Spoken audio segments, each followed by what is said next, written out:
आफरीन, कैसा लगा तुम्हें चैप्टर? सर सही था। हाँ, सही था। सही था मतलब मैं समझ नहीं पा रहा सही में क्या समझूं, आसान समझूं, मुश्किल समझूं, समझ में आया या तुम्हें लगा सर जी ने सर, समझ में पढ़ा? आया। हाँ, काफी आसान था। काफी आसान था। तुम्हें ये तो नहीं लगा कि सर ने पेल पाल के बराबर कर दिया? नहीं नहीं सर। अच्छा, ठीक हो गया। तुम लोग रिस्पॉन्स बस जल्दी जल्दी किया करो, तुम लोग रिस्पॉन्स करते करते सो जाते हो, पता नहीं। चले जी, बिस्मिल्लाहिर रहमानिर रहीम। Welcome back again. असल में रिकॉर्डिंग हमने जो है ना उसको डिस्टर्ब नहीं करना था, इसलिए मैंने कहा कि चलो भाई दोबारा सेशन को रिज्यूम कर लेते हैं। तो अब थोड़ी सी आपसे बात करते हैं। जैसे कि हमने लास्ट क्लास में डिसाइड किया था कि भाई अब हमारा जो, अच्छा जहन में रखें, आफरीन और लाइबा तो अभी ज्वाइन कर रही हैं। आफरीन और क्या नाम है इसका, बच्ची लाइबा और सॉरी लाइबा और दूसरी बच्ची क्या नाम था, अभी हाँ। आलिया और लाइबा। आप लोग अभी फौरन से टेस्ट के लिए तो एलिजिबल नहीं है, लेकिन आफरीन आपके लिए तो अनाउंस हो गया, ट्रांजिशन एलिमेंट्स और इलेक्ट्रॉन पोटेंशियल का टेस्ट है। जी सर। ठीक है, तो तैयारी जो है वो शुरू कर लेनी है। ठीक है ना? तो बेटा जी सर। ऑर्गेनिक की तरफ, अच्छा मुझे कंफ्यूजिंग, लेकिन आपने पास पेपर किए नहीं तो Sir, organic. it's very difficult. Sorry, आवाज बेटा बहुत Yeah, लैग कर रही है तुम्हारी, तुम्हारा no, इंटरनेट sir, के स्लो yeah, चल I रहा है think क्या? मैं बोल रही हूँ very difficult. Very difficult, okay. अच्छा देखो, बात यह है कि एएस की ऑर्गेनिक जो है ना, अब जरा समझ लें, ऑर्गेनिक केमिस्ट्री चूंकि डिफरेंट सेक्शन, और ए टू के अंदर तो बहुत सारे टीचर्स ऑर्गेनिक से ही सिलेबस स्टार्ट करते हैं। उनका लॉजिक भी बड़ा सिंपल है कि ए टू की ऑर्गेनिक तो काफी सिंपल है, इस वजह से वो जब नया सिलेबस स्टार्ट करते हैं तो ऑर्गेनिक से कर लेते हैं, क्योंकि फिजिकल के चैप्टर्स मुश्किल लगते हैं बच्चों को, क्योंकि चैप्टर्स बड़े अलग अलग कॉन्सेप्ट्स के हैं, लंबे चैप्टर्स हैं, बहुत ज्यादा रिलेटेड कॉन्सेप्ट्स हैं। तो फिजिकल के चैप्टर्स में जरा ज्यादा बच्चे स्ट्रगल कर रहे होते हैं। तो ए टू की ऑर्गेनिक अगर हम एएस से कंपेयर करें ना तो काफी इजी है, काफी इजी है। ना उतनी बड़ी है जितनी एएस में थी, ना ही उतनी कॉम्प्लिकेटेड है। हाँ, रीजनिंग थोड़ी ज्यादा है, यानी अगर आप खुद से पढ़ रहे हैं तो शायद आप उस खुद से पढ़ते हुए रीजनिंग उतनी कैच कर ही नहीं पाते कि एग्जाम में क्या चीज कैसे कैसे पूछी जाएगी, और इसलिए फिर आप लेटर ऑन बहुत स्ट्रगल करते हैं। और ए टू ऑर्गेनिक को ना आप जमा नहीं कर सकते, आप ये नहीं कर सकते कि बस जमा करके बैठ जाए और एंड में करें, नहीं, भूल जाएंगे सारा। द रीजन इज कि ए टू ऑर्गेनिक इटसेल्फ इतनी ज्यादा रीजनिंग है कि वो रीजन अगर आपके दिमाग से फ्रेश नहीं है दिमाग में, तो बस फिर तो आपको बहुत इश्यू होने वाला है। इसलिए इसमें कोशिश ये करनी है कि जो काम भी हो रहा है ना, आसान लगेगी आपको, लेकिन उसको साथ साथ करते जाना है, साथ साथ रिवाइज करते जाना है, रिवाइज करते जाना है। ऑर्गेनिक में ना दो प्रॉब्लम्स है। पहली प्रॉब्लम ये होती है कि ऑर्गेनिक जो है ना सारी लिंक्ड होती है। लिंक्ड से बात क्या है, जैसे मैंने शुरू में जो आपको बताया, चार टॉपिक्स हैं ऑर्गेनिक के, चार में जो पॉलीमर्स है ना, समझो वो टॉपिक तो बिल्कुल ही हलवा टॉपिक है। पॉलीमर्स ऑर्गेनिक में टॉपिक जरूर है, लेकिन ऑर्गेनिक केमिस्ट्री की जो गाढ़ी ऑर्गेनिक है, रिएक्शन वाली, वो वाला पार्ट उसमें नहीं है। तो वो तो काफी आसान टॉपिक है। तो असल में ऑर्गेनिक में जो पढ़ने वाले तीन टॉपिक्स हैं, या जो ऑर्गेनिक की रीजनिंग है, ऑर्गेनिक के जो चैप्टर्स हैं जिसमें ऑर्गेनिक कॉन्सेप्ट्स है, रीजनिंग है, रिएक्शंस हैं, वो दो तीन है। पहला बेंजीन एंड इट्स कंपाउंड्स। अगर आप एएस याद करो, एएस में पांच टॉपिक्स थे, तो यहां पर क्या है, पहला बेंजीन एंड इट्स कंपाउंड्स। और तुम लोगों ने क्या करना है बिहा और वो आफरीन, अपनी जो फिजिकल में जो चैप्टर्स रह गए ना, जो रह मुराद आपकी प्रिपरेशन या में रह गए या कोई कच्चा हो गया, उनको तुमने ना मीन वाइल पक्का करते रहना, उसकी प्रैक्टिस पे फोकस करना है। और लाइबा आपने भी, कि आप एक एक करके लेक्चर तो ले रहे हो, लेकिन उसको जमा नहीं करना है, उसको एक एक करके, और बहुत जल्दबाजी में नहीं, समझ समझ के तमीज से वो करना है।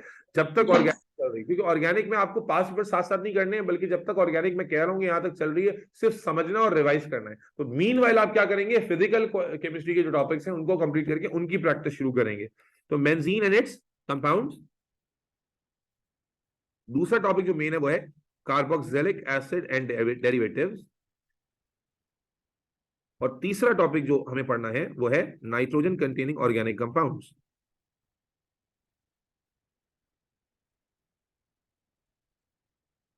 जो चौथा टॉपिक है वो ऑर्गेनिक में है जरूर, लेकिन बिल्कुल ही ऑर्गेनिक से हट के टॉपिक है, पॉलीमर्स का थ्योरेटिकल टॉपिक है। ऑर्गेनिक की रीजनिंग या ऑर्गेनिक के कॉन्सेप्ट पे टॉपिक बेस नहीं करता। तो ऑर्गेनिक में जो सारा पेपर बेस करता है ऑर्गेनिक सेक्शन का, वो प्राइमरीली इन तीन टॉपिक से करता है। तो इसलिए मैं क्यों कह रहा हूँ आसान है, क्योंकि पहले आप एएस को याद करें तो पहली दफा आप ऑर्गेनिक पढ़ रहे थे ढंग से, फिर एएस में पांच टॉपिक्स थे, और फिर वो पांचों में बहुत ज्यादा रिएक्शंस थे, रिएक्शंस बहुत ज्यादा थे, उस वजह से बच्चों को ज्यादा प्रॉब्लम होती है। ए टू के अंदर टॉपिक्स देखा जाए तो तीन ही है, और उन तीन में भी नंबर ऑफ रिएक्शंस बहुत ही कम है। लेकिन A2 की ऑर्गेनिक में थोड़ा सा क्या है कि उसमें रीजनिंग बहुत ज्यादा है, जो मैं बार बार गला फाड़ूंगा जब भी A2 को पढ़ाता हूं मैं, कि इसको बिल्कुल हलवा लेकर चलना है, लेकिन इसकी रीजनिंग को बार बार रिकॉल करते रहना। तो जिस तरह तुम ऑनलाइन बैठ के मुंह से बोलते नहीं हो, मुंह बंद करके बैठे रहते हो ना, फिर मुझे गला दबाने का दिल चाहता है, बिकॉज रीजनिंग टीचर बार बार बोले जा रहा है, जैसे लग रहा है कि टीचर को पक्की करनी है, आप बैठे हुए जी सर कर रहे हैं, तो ये मुनासिब बात नहीं है। तो बार बार वोकल होकर अच्छे से रीजंस को क्लास में भी रिपीट करना है। हर नेक्स्ट क्लास के अंदर हम जो है उसकी बात करेंगे कि भाई पिछली क्लास में ये था और ये था, ब्ला ब्ला ब्ला।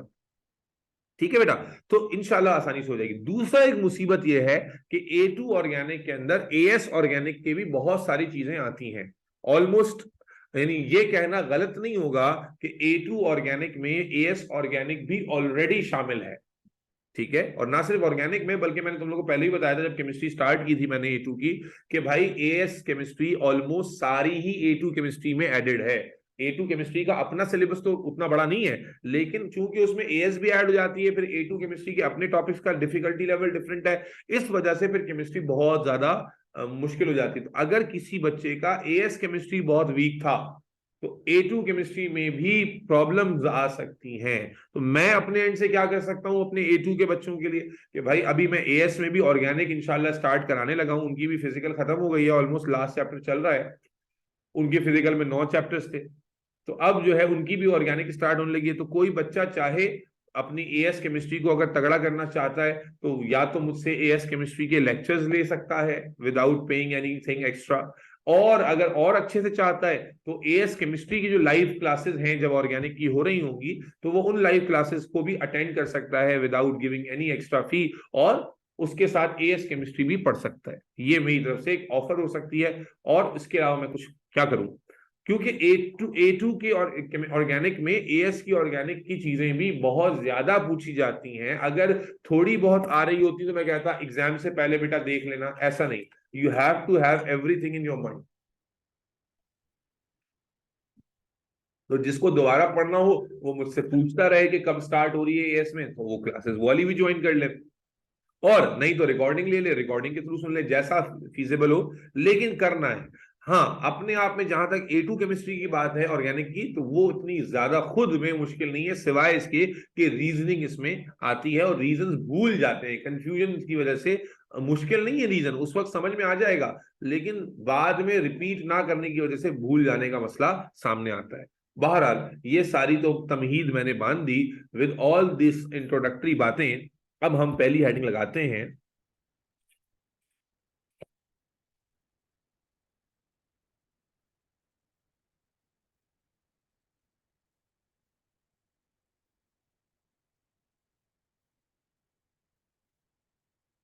देखो बुक में तो ये चैप्टर काफी छोटा है, लेकिन हमारी ऑर्गेनिक में जो हम पढ़ रहे हैं, मैंने एएस में भी हमेशा बच्चों को बताया कि ऑर्गेनिक बुक में जैसे दी हुई है वो बिल्कुल एक डिफरेंट पैटर्न है, और अंडरस्टैंडिंग के लिए आपको एक बिल्कुल डिफरेंट पैटर्न रिक्वायर है, और एग्जाम में वही काम आएगा जब अंडरस्टैंडिंग आपने एक सही तरीके से की हुई होगी। तो इसलिए आप बुक में जाके देखेंगे, मैं बुक से भी ज्यादा लंबा कर दूंगा इस चैप्टर को आपके साथ, ताकि हर एक एस्पेक्ट अच्छे से समझ में आ जाए। और अगर आ गया तो आप देखेंगे अगले जो 2 चैप्टर्स हैं उसमें मैक्सिमम चीजें आपको खुद ही रिलेट हो रही होंगी, खुद ही समझ में आ जाएंगी, और हमें सिर्फ उसको टचअप करना होगा। एज सच इन डेप्थ जाने की जरूरत नहीं पड़ेगी, क्योंकि आपको उसकी लॉजिक पहले ही समझ में आ रही होगी। तो इस चैप्टर पे बहरहाल थोड़ी सी मेहनत है। खैर, शुरू करते हैं अल्लाह का नाम लेके। देखिए, बेंजीन और एंड इट्स कंपाउंड्स का जो चैप्टर है, बेंजीन का शायद नाम आपने पहले भी सुना हो, लेकिन इसके बारे में ज्यादा कुछ आज तक आपने जाना नहीं है। आज आपको बेंजीन के बारे में जानने का मौका मिल रहा है। देखिए, याद रखिएगा कि जब ऑर्गेनिक केमिस्ट्री बन चुकी थी, ऑर्गेनिक केमिस्ट्री फॉर्मुलेट हो चुकी थी, ऑर्गेनिक कंपाउंड से हम इंट्रोड्यूस हो चुके थे, हाइड्रोकार्बन्स के बारे में हम जानते थे, अल्केन अल्कीन्स वगैरह के बारे में हम जानने लगे थे, उस वक्त उसके बाद हुआ ये, यानी ये सारे, यानी बताना ये अचानक से नहीं हुआ। जब ऑर्गेनिक ऑलरेडी एग्जिस्ट करती थी, organic compounds like alkanes alkenes alcohols वगैरह वगैरह, ये सारे कंपाउंड्स एग्जिस्ट करते थे और इनके बारे में हमें मालूमात हासिल हो चुकी थी।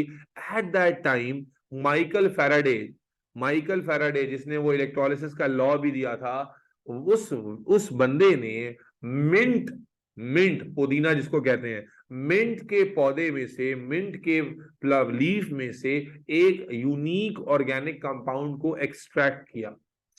और वो यूनिक ऑर्गेनिक कंपाउंड जो उसने मिंट के पौधे में से एक्सट्रैक्ट किया, वो क्यों किया? क्योंकि आप अच्छे से जानते हो कि मिंट का एक पौधा ऐसा है, वैसे तो बहुत सारे, लेकिन मिंट के लीव्स को भी अगर आप टच करेंगे तो आपके हाथ में पुदीने की खुशबू आ जाती है, यस और नो? मिंट की खुशबू आ जाती है ना, यस सर। और खुशबू को हम कहते हैं अरोमा। तो बेसिकली माइकल फैराडे बहुत ज्यादा जो है ना वो इस चीज से इन्फ्लुएंस हो रहा था कि यार ये एक प्लांट है, एक पत्ता है जिसे टच करने से ही अपना अरोमा मेरे हाथों में छोड़ देता है। तो because he was a chemist, he was a physicist, तो he was keen to know कि आखिर इसमें ऐसा कौन सा केमिकल कॉम्पोजिशन है जिसकी वजह से अरोमा पैदा हो रहा है। तो basically he was isolating that aroma producing compound, और उस अरोमा प्रोड्यूसिंग कंपाउंड को जब इसने अलग से आइसोलेट किया तो दैट कंपाउंड वाज C6H6।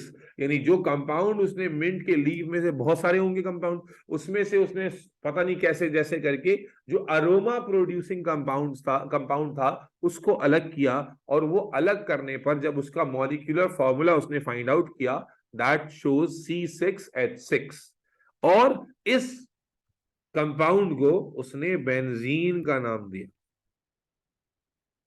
असल में उसने बेंजीन का नाम नहीं दिया था, बेंजीन का नाम तो बहुत बड़ा बाद में पड़ा है। इस कंपाउंड को उसने नाम दिया था एरीन का। एरीन कहते हैं एरोमा प्रोड्यूसिंग, किसको कहते हैं? अरे बोलो Laiba. Aroma aroma produce. Producing. Aroma produce, because it was producing aroma, तो इसलिए उसने एरीन का नाम दिया। बाद में आज इसी कंपाउंड को हम बेंजीन कहते हैं। जब फेराडे ने अपनी इस रिसर्च को सामने रखा कि भाई देखो अरोमा भी जो है ना वो ऐसे नहीं आ रहा बल्कि किसी केमिकल कंपाउंड की वजह से आ रहा है, तो because he was a well respected scientist, तो जब ये बात साइंटिफिक फ्रेटर्निटी में फैली तो बहुत सारे केमिस्ट और बायोलॉजिस्ट ने और फिजिसिस्ट ने अलग अलग जो नेचुरल अरोमा प्रोड्यूसिंग सब्सटेंसेस हैं उनकी एनालिसिस शुरू कर दी, उनके कंपाउंड्स की आइसोलेशन शुरू कर दी। और जितने भी अरोमा प्रोड्यूसिंग कंपाउंड्स को आइसोलेट किया गया अलग अलग रिसोर्सेज से, सबको हमने एरोमेटिक कंपाउंड्स का नाम दे दिया, एरीन्स का नाम दे दिया।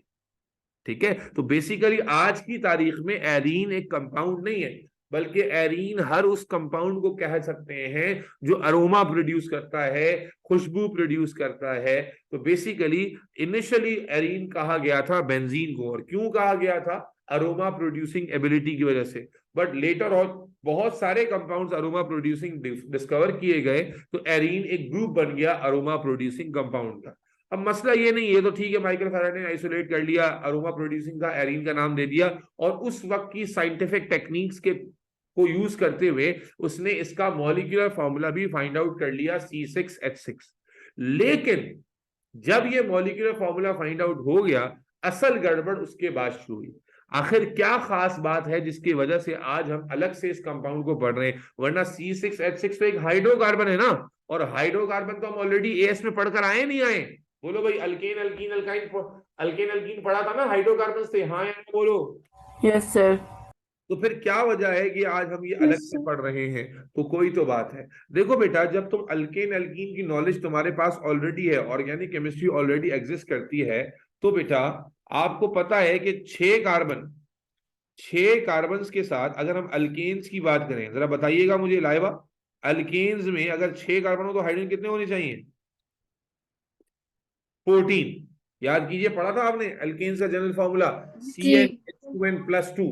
तो उस रिस्पेक्ट से अगर जी आप ज्यादा लगाएंगे तो 6 कार्बन को अगर मुझे सैचुरेट करना है, यानी अगर सारे कार्बन सिंगल बॉन्ड से, सैचुरेटेड अनसैचुरेटेड का कॉन्सेप्ट याद है लाइबा? जी सर। आफरीन। तो अगर 6 कार्बन को सैचुरेट करना हो, यानी सारे सिंगल बॉन्ड्स बनाने हो, तो फॉर्मूला C6H14 होना चाहिए। यानी 6 कार्बन की सारी वैलेंसीज को अगर सिंगल बॉन्ड से पूरा करना है तो 14 हाइड्रोजन होने चाहिए। एल्कीन्स में जब हम देखते हैं C6H12 हो जाता है एल्कीन, हेक्सीन, तो आप देखते हैं सिर्फ 2 कार्बन कम है और एक डबल बॉन्ड आ जाता है, और आप कहते हैं ये क्या हो जाता है? अनसैचुरेटेड हो जाता है। क्या ख्याल है, हो जाता था अनसैचुरेटेड, नहीं हो जाता था? Yes sir. और डबल बॉन्ड आ जाता है। और जब कोई कंपाउंड अनसैचुरेटेड हो जाता है तो आपको मालूम है कि उसकी प्रॉपर्टीज चेंज हो जाती हैं। उसमें डबल बॉन्ड आ जाता है, उसमें एडिशन की प्रॉपर्टी होती है, वो रिएक्टिव होता है, ब्रोमीन वाटर के साथ रिएक्ट करता है, मल्टीपल प्रॉपर्टी जो आपने एएस केमिस्ट्री में पढ़ी थी। तो अगर उस लिहाज से, अच्छा फिर ये तो एल्कीन होता है। एक और क्लास होती है जो आपने एएस में नहीं पढ़ी थी, एएस में थी नहीं, C6H10, ये होती है हाईली अनसैचुरेटेड क्लास। क्योंकि इसमें क्या हो रहा है, डबल भी नहीं ट्रिपल बॉन्ड आ जाता है, और इस क्लास को हम कहते हैं अल्काइन।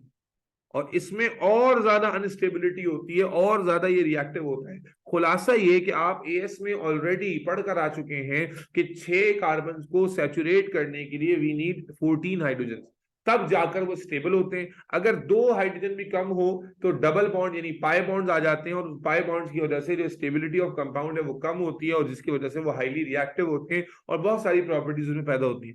अगर ये इंफॉर्मेशन आपको ऑलरेडी पता है उस दौर में जब ये बेंजीन डिस्कवर हुआ है, तो बेंजीन में 6 कार्बन के साथ कितने हाइड्रोजन निकल के आए, बोलो बेटा। फॉर्मूला क्या दिखा रहे हैं हमें कैलकुलेशन के, 6 कार्बन के साथ कितने हाइड्रोजन है, बोलो। 6 ही हाइड्रोजन है। तो इस फॉर्मूले से क्या सजेस्ट हो रहा है कि ये सैचुरेटेड होगा या अनसैचुरेटेड होगा, या बहुत अनसैचुरेटेड होगा? बहुत। क्या ये बात सबको समझ में आती है कि this formula is clearly suggesting that it Yes, sir. Must be a super unsaturated compound? अरे यार तुम लोग का इनपुट बिल्कुल बकवास आ रहा है जी मेरा। सर। आफरीन मर गई हो क्या? आफरीन जी मेमन, सर जी सर समझ में आ रहा। अरे समझ में आ गया तो इनपुट तो दो ना। तुम्हें पता है, तुम मेरे बच्ची, तुम्हें पता है कि मुझे तुम लोगों का साथ बराबर से चाहिए होता है, ऐसे कर तो खामोश बैठ जाते हो।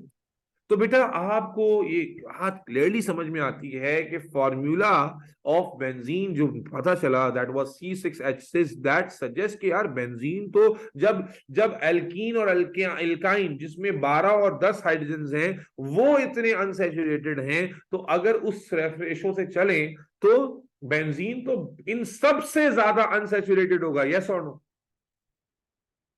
Yes, yes sir. जब sir. बेंजीन इतना अनसैचुरेटेड होगा, सुपर डुपर अनसैचुरेटेड, है ना, सुपर डुपर अनसैचुरेटेड, मजाक के लिए कह रहा हूं, सुपर डुपर अनसैचुरेटेड होगा, तो इसमें कौन कौन सी प्रॉपर्टीज लाजमी होनी चाहिए? आप एएस में पढ़ चुके हैं ना कि अनसैचुरेटेड कंपाउंड में कौन कौन सी प्रॉपर्टीज लाजमी होती हैं। कि पहले तो सबसे पहले बहुत ज्यादा अनस्टेबल होगा, स्टेबल होगा? Unstable. अनसेफ। हाईली अनस्टेबल, ठीक है ना, इन सबसे हाईली अनस्टेबल होगा क्योंकि पाई बॉन्ड्स बहुत ज्यादा है। जब हाईली अनस्टेबल होगा तो रिएक्टिव होगा या बहुत ज्यादा रिएक्टिव होगा? Highly reactive. जब रिएक्ट करेगा तो कैसे बॉन्ड, एडिशन के थ्रू करेगा, सब्स्टिट्यूशन के थ्रू करेगा? एडिशन। Addition. आप जानते हैं जो पाई बॉन्ड्स होते हैं वो उनको ब्रेक करने के लिए रेडिली क्या करता है, एडिशन करता है। जब सिंगल बॉन्ड होते हैं, सारे सिग्मा बॉन्ड होते हैं, एएस में हमने पढ़ा है, तब वो सब्स्टिट्यूशन को प्रेफर करता है, वरना रेडिली क्या करेगा, एडिशन करेगा। ना सिर्फ रेडिली एडिशन करेगा बल्कि क्या ब्रोमीन वाटर का रिएक्शन पढ़ा था कि ब्रोमीन वाटर को डीकलराइज करेगा।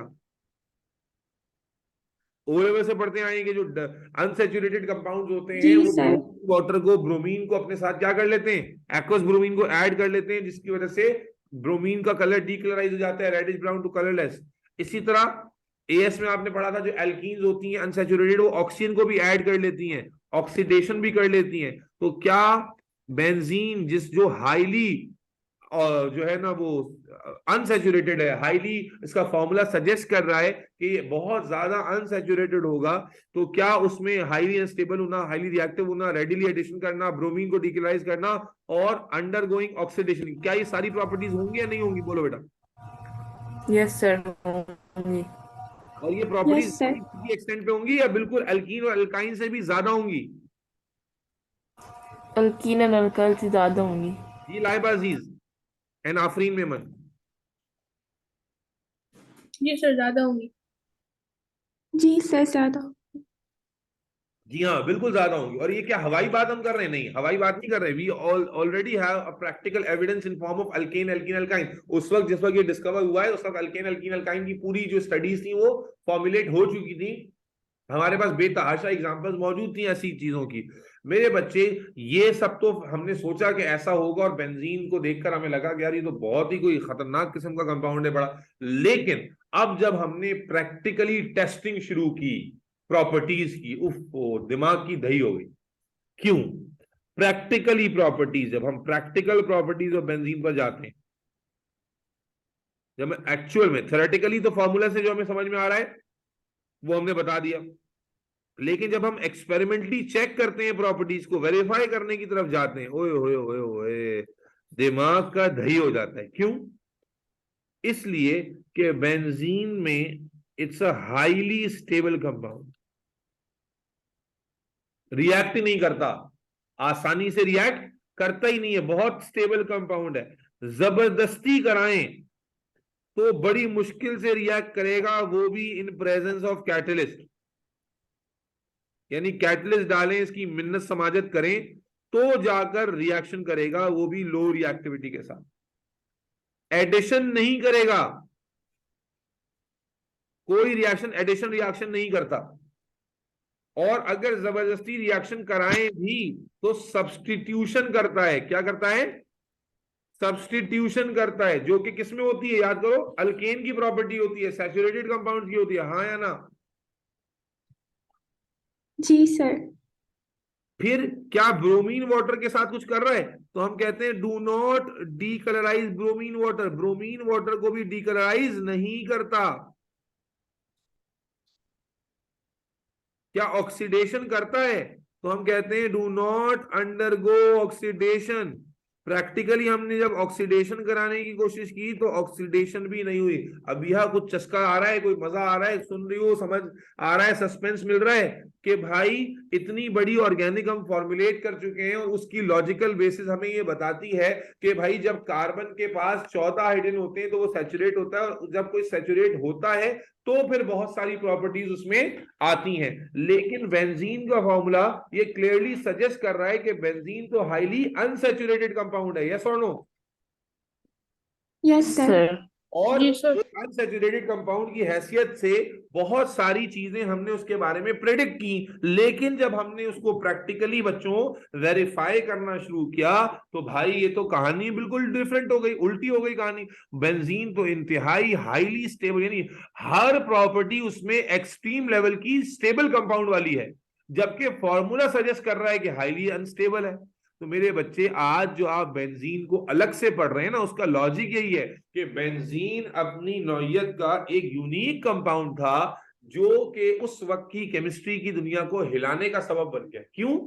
क्योंकि उस वक्त तक हमने जो आइडियाज फॉर्म किए थे वो हमें जो बात बता रहे थे वो बिल्कुल डिफरेंट थी बेंजीन के बारे में, और जो प्रैक्टिकली चेक करने पर पता चल रहा था वो बिल्कुल ही अलग था, और हमें उसका आंसर मालूम नहीं था।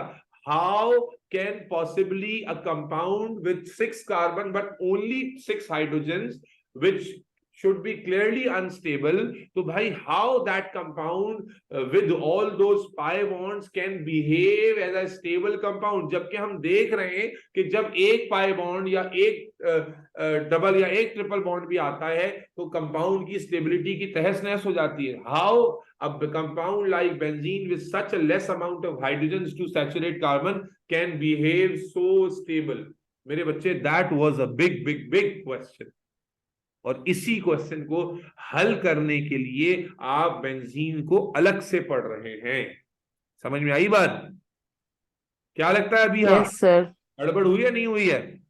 Oh yeah, obviously. It's surprising. Laiba, आपने तो बेटा चूंकि ऑलरेडी पढ़ा हुआ है तो कुछ आप बताएंगे इस बारे में कि क्या होगा इस गड़बड़ का हल?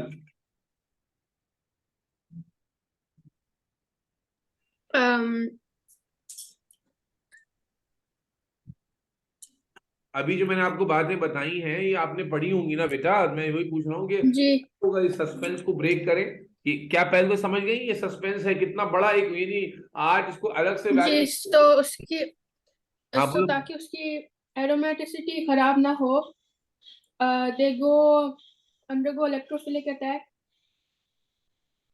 नहीं बेटा, ये तो प्रॉपर्टीज बता रही हैं आप। मेरा तो सवाल बड़ा बेसिक है तो ओके। कि how a compound that which has formula C6H6 that clearly shows that it must be a highly unsaturated compound and should display all the properties of unsaturated compound.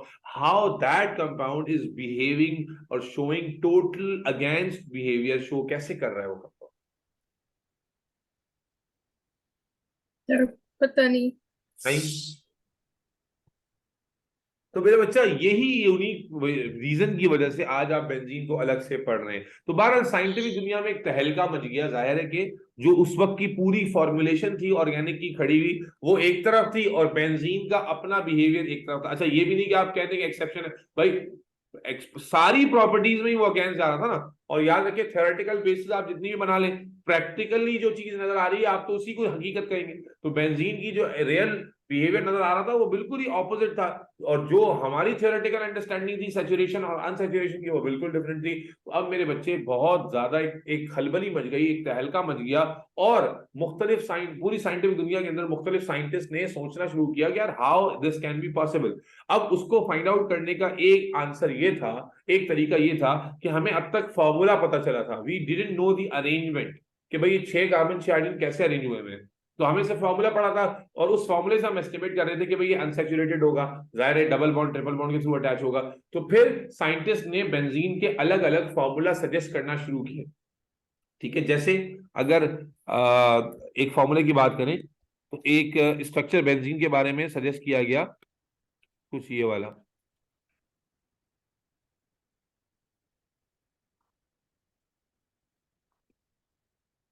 पहले तो बड़ा मसला ये हो रहा था, बहुत सारे केमिस्ट तो 6 कार्बन और 6 हाइड्रोजन को उस तरह से अरेंज ही नहीं कर पा रहे थे कि वैलेंसी भी पूरी हो जाए सबकी।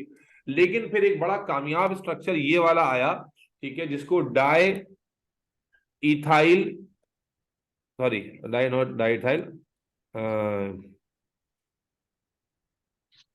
इथाइलिन एसिटाइल कहते हैं या एसिटाइलिन कहते हैं। आपको नाम याद रखना, सब याद रखें कि क्या है। तो ये स्ट्रक्चर आया। अब स्ट्रक्चर में आप देखें तो 6 कार्बन आपको नजर आ रहे हैं, 1 2 3 4 5 6, और हाइड्रोजन अगर आप काउंट करेंगे तो 3 और 3 6 हाइड्रोजन नजर आ रहे हैं, और सारे कार्बन की जो 4 वैलेंसी है वो भी पूरी है। तो इस स्ट्रक्चर को प्रपोज किया गया कि मोस्ट लाइकली कार्बन और हाइड्रोजन इस तरह से अरेंज्ड है। लेकिन जब ये स्ट्रक्चर प्रपोज किया गया तो बीइंग एन एएस स्टूडेंट और A2 स्टूडेंट तुम भी इसमें सवाल उठाओगे नहीं उठाओगे? भाई जब ये स्ट्रक्चर प्रपोज किया गया तो तुम्हारा पहला सवाल क्या होगा? इस स्ट्रक्चर में तुम्हें यहाँ पर डबल बॉन्ड दिख रहा है, यहाँ पर डबल बॉन्ड दिख रहा है, यहाँ पर ट्रिपल बॉन्ड दिख रहा है। तो जबकि तुम एल्कीन ऑलरेडी पढ़ चुके हो, तुम्हें पता है कि जब डबल बॉन्ड होता है ट्रिपल बॉन्ड होता है तो रेडली वो क्या करता है, एडिशन करता है ब्रोमीन वाटर से, क्या करता है, हाँ या ना? Yes sir. Sir yes sir. तो पहला सवाल क्या होगा कि भाई ठीक है तुम स्ट्रक्चर तो लेकर आ गए 6 कार्बन 6 हाइड्रोजन का, लेकिन बताओ ये ब्रोमीन वाटर से रिएक्ट क्यों नहीं कर रहा, बताओ ये एडिशन क्यों नहीं कर रहा। तो जो स्ट्रक्चर प्रपोज करने वाले भाई साहब थे उनसे जब ये सवाल पूछे गए तो डेफिनेटली उसका किसी को पता ही नहीं आंसर, कोई आइडिया नहीं है। तो जब स्ट्रक्चर बताया 6 कार्बन 6 हाइड्रोजन तो अरेंज होगा इसमें, लेकिन इस स्ट्रक्चर से कोई जो कंफ्यूजन थी वो आंसर नहीं हो रही थी, तो इसलिए स्ट्रक्चर को रिजेक्ट कर दिया गया। बहरहाल बेंजीन के ऊपर तकरीबन 80 साल तक जो है ना 80 इयर्स तक एक क्वेश्चन मार्क बना रहा है, क्योंकि nobody had any idea about this big contradiction between the experimental and the theoretical approach। ठीक है, तो लेकिन इस सस्पेंस को इतनी जल्दी ब्रेक नहीं करेंगे। आखिर आज हम बेंजीन तो पढ़ रहे हैं ना, तो इसका मतलब है कुछ ना कुछ तो हल हमने कर ही लिया है। लेकिन बेंजीन अपने दुनिया में यूनिक क्यों हुआ? क्योंकि इसने उस वक्त तक की पूरी ऑर्गेनिक को एक तरफ फेंक दिया और अपना डिस्प्ले जो ये दिखा रहा था वो बिल्कुल डिफरेंट था, and nobody knew or had any idea about the reason of that behaviour. तो मेरे बच्चे इसी को हम कंटिन्यू करेंगे, इसी सस्पेंस वाली स्टोरी को। हमने यहां तक ये बात कर ली कि बेंजीन अपने आप में एक यूनिक कंपाउंड है, इसीलिए हम आज इसको पढ़ रहे हैं। और यूनिकनेस क्या है इसकी कि इसका फॉर्मूला जो हमें बताता है वो बिल्कुल एक डिफरेंट मालूमात है, और प्रैक्टिकल हम जब चेक करते हैं प्रैक्टिकल वेरिफिकेशन तो बिल्कुल डिफरेंट आती है, and we don't have any explanation for that practical behaviour. तो उस प्रैक्टिकल बिहेवियर की एक्सप्लेनेशन को ढूंढने का जरिया क्या था कि हम तरह तरह के स्ट्रक्चर्स फॉर्मुलेट करें और जिसमें C6H6 पूरा बैठता हो, और फिर उस स्ट्रक्चर के थ्रू हम डिफाइन करने की कोशिश करें कि how come benzene can behave such a stable compound. तो मेरे बच्चे ये स्ट्रक्चर जो ये भाई साहब ने प्रपोज किया ये तो रिजेक्ट हो गया। इसके बाद कई अरसे के बाद एक बड़ा फेमस स्ट्रक्चर आया जो आज तक बड़ा फेमस है, जिसे हम कैक्यूल स्ट्रक्चर ऑफ बेंजीन कहते हैं। अब ये कैक्यूल स्ट्रक्चर बड़ा एक इंटरेस्टिंग इसके पीछे स्टोरी है जो ज़ाहिर बुक में मौजूद तो नहीं है, लेकिन मैं आपको जरूर सुनाऊंगा इंशाल्लाह। कैक्यूल स्ट्रक्चर ऑफ बेंजीन, ठीक है, बड़ा फेमस हुआ।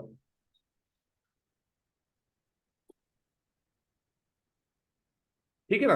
और हर बंदा स्ट्रक्चर के पीछे क्यों पड़ा हुआ था, लॉजिक समझ में आ रही है कि we wanted to formulate a basic structure जिसमें C6H6 पूरा हो, एंड देन फिर हम उस पर गौर करें और गौर करके एक्सप्लेन करने की कोशिश करें कि how this structure somehow is responsible for the stability of benzene. Clear है बच्चों? जी सर। बस कैक्यूल स्ट्रक्चर ऑफ बेंजीन से इंशाल्लाह ताला हम अपना सेशन शुरू करेंगे। ये एक गो में पूरा स्ट्रक्चर है उसकी रीजनिंग है और कुछ टेक्निकल टर्म्स हैं जो हमने पढ़नी है बेंजीन के बारे में। तो इंशाल्लाह ताला थर्सडे वाले दिन बेंजीन की जो पूरी हिस्ट्री है और बेंजीन के ऊपर जो ऑब्जेक्शंस अभी हमने डिस्कस किए कि ये क्या ऑब्जेक्शन लगे हुए हैं, इसका कॉन्ट्राडिक्शन, ये सारे कॉन्ट्राडिक्शंस पर बात की जाएगी कि कुछ हल भी हुआ या नहीं हुआ, और अगर हल नहीं हुआ तो आज तक हम क्यों पढ़ रहे हैं, और अगर हल हुआ तो आखिर क्या हल हुआ। वो सारी बातें हमने करनी है जिससे आपको बेंजीन से ना सिर्फ इंटरेस्ट पैदा होगा बल्कि बेंजीन की लॉजिक को आप तगड़ा करके समझेंगे। उसके बाद जैसा कि मैंने कहा कि ऑर्गेनिक केमिस्ट्री अपने आप में बहुत आसान है, तो वो इंशाल्लाह आपको आसानी से समझ में आ जाएगी। स्टोरी लाइंस और रीजनिंग ना बहुत इंपॉर्टेंट है क्योंकि ये आपको याद रखवाएंगी कि क्या बात हुई थी और कहां पर क्या बात इंपॉर्टेंट है जो आपको हमेशा जरूर और जरूर याद रखनी है। ठीक है बच्चों? लाइबा बात समझ में आई तुम्हें या नहीं आई?